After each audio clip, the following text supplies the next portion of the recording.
Hi, my name's Francesca Gordon-Smith. Now, I'm a confidence coach and an NLP master practitioner and hypnotherapist, as well as being an English teacher and an accent reduction specialist. And what I would like to explain to you now is how accelerated learning works. I've gone through a process of merging my skills in neuro-linguistic programming with the teaching skills that I've got for teaching English and accent reduction. And I've worked with a great deal of people that have found the learning process challenging. And a lot of the time this stems from strategies that they're running that perhaps were created in their childhood. Now this is something that I can 100% relate to, because when I was growing up, at the age of about 7, I really started to have major problems in learning.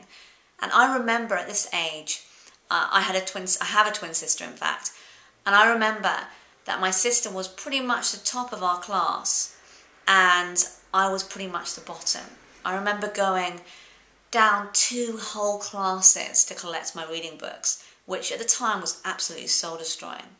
But you know what they say, what won't kill you can only make you stronger. And as I grew older, I managed to find some things that I really enjoyed. One of them being acting. And I managed to take some of my very strong learning strategies from acting, from things like learning scripts, to my schoolwork. So I was incredibly lucky to find something that I enjoyed. But not everyone is as lucky.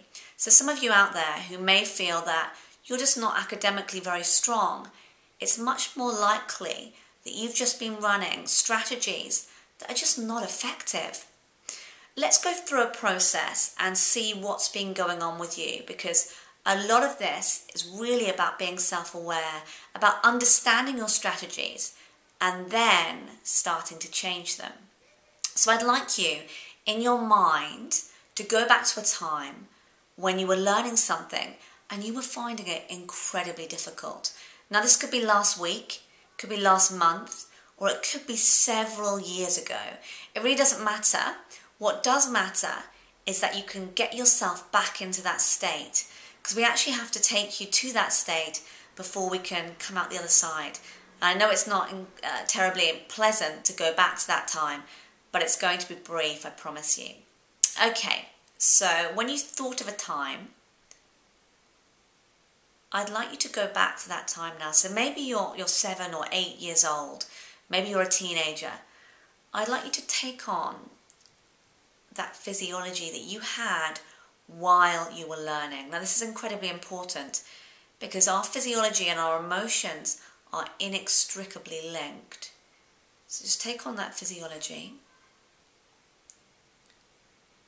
and start to feel those emotions surfacing. Now you can close your eyes if it helps. And just notice what you see, what you hear, and what you feel.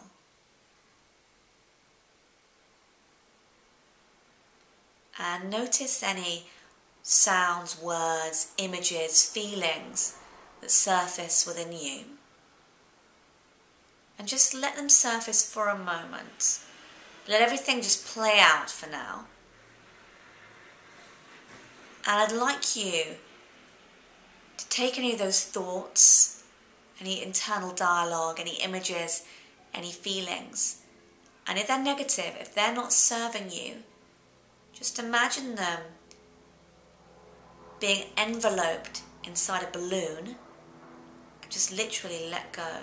Let them float away, because you don't need those anymore. Those are strategies that you have established do not work for you, and you don't want them. So just let them float away, let them go. They're of no use to you. And just carry on doing that until all those thoughts, those feelings, those images have disappeared. And now it's time to change your strategies. So I'd like you to sit up really straight Just bring the small of your back in. Open up your shoulders. Let your chest literally come out. Maybe slightly raise your head. Just adjust your body until you start to feel more empowered. And I assure you that when you're in a good mood, your physiology will be entirely different to when you're in a bad mood or when you're in a state which is low in resources. So I'd like you just to literally adjust, keep adjusting, and this is something you can carry on practicing. Likewise, the balloon technique. It's something you can carry on practicing. It's all fairly simple.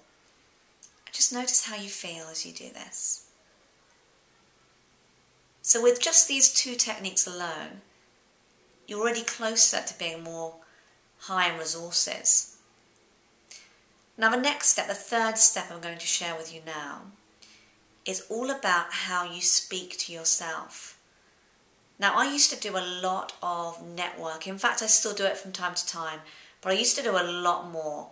I think I was putting myself or taking myself outside my comfort zone.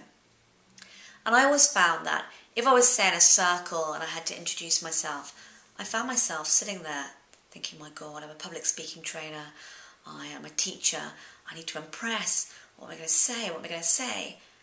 And it was ridiculous, because by the time it got to my turn, my heart was thumping really heavily, like someone who was petrified in social situations.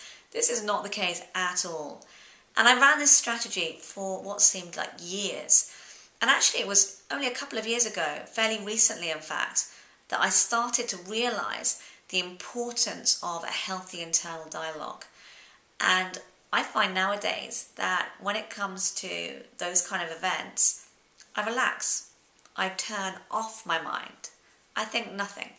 I don't mentally prepare what I'm going to say just before I say it, because that was a strategy that didn't work for me. It may be different for some of you, but for me it certainly wasn't working.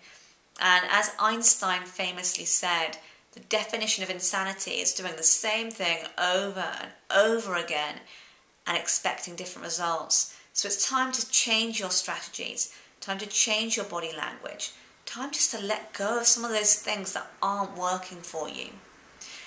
I have an event on the 30th of July. It's going to be the first of many. And if you feel that you would like to change the way you learn, to become a bit more receptive to learning new things, enjoy the process a bit more, then do come along. I'd love to see you there, and hopefully I will. And then we can continue this learning process and continue making you more aware of how you feel when you learn and how you would like to feel. Thank you very much. I hope to see you soon.